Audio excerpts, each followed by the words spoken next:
पुण्यातील गजबजलेल्या स्वारगेट बस स्थानक परिसरात एका शिवशाही बसमध्ये 27 वर्षीय तरुणीवर लैंगिक अत्याचार केल्याची धक्कादायक घटना समोर आली आहे। स्टँडवर इनशर्ट शूज असा पेहराव करून वावरणाऱ्या आरोपीनं पीडित तरुणीला मदत करण्याच्या बहाण्याने तिला बसमध्ये घेऊन जात अत्याचार केला। अत्याचाराची घटना उघडकीस येताच पुण्यासह महाराष्ट्रात खळबळ उडाली आहे। दत्तात्रय गाडे असं आरोपीचं नाव असून तो सध्या फरार आहे। पुणे पोलिसांची 13 पथकं आरोपीच्या मागावर आहेत, पण आरोपीचा अजून काहीच थांगपत्ता लागत नाहीये। पोलिसांनी आरोपीला पकडण्यासाठी त्याच्या कुटुंबियांची आणि मित्र परिवारांची चौकशी करायला सुरुवात केली। या चौकशीतून आता आरोपी दत्तात्रय गाडेचा आणखी एक कांड उघडकीस आलाय। पेठ बस स्थानकात तरुणीवर बलात्कार करण्यापूर्वी आरोपी त्याच्या एका मैत्रिणीचा छळ करत असल्याची माहिती समोर आली।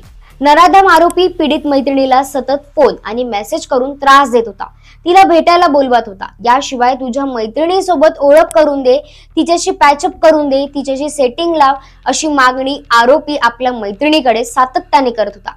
पीडितेनं याला अनेकदा विरोध करूनही तो सतत फोन आणि मेसेजेस करून त्रास देत होता। याबाबतचा खळबळजनक खुलासा आरोपीच्या मैत्रिणीनेच केलाय। त्यामुळे आता स्वारगेट अत्याचार प्रकरणात नवा ट्विस्ट आल्याचं बघायला मिळतंय। धक्कादायक बाब म्हणजे आरोपीचं लव्ह मॅरेज झालंय, त्याला एक मुलगा देखील आहे। असं असताना देखील आरोपीची इतर महिला आणि तरुणीवर वाईट नजर होती। तो आपल्या मैत्रिणीलाही त्रास द्यायचा। याच विकृतीतून त्याने मंगळवारी पहाटे स्वारगेट बस स्थानकात आलेल्या तरुणीला आपल्या वासनेचा शिकार बनवल्याचं सांगितलं जातंय।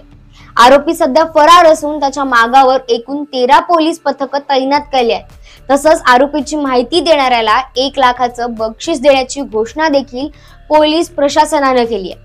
आता या सगळ्या मुद्द्यावर तुम्हाला काय वाटतं आम्हाला कमेंट करून नक्की सांगा आणि मराठी मंडळीवर नवीन असाल तर चॅनलला सबस्क्राईब करायला विसरू नका। धन्यवाद।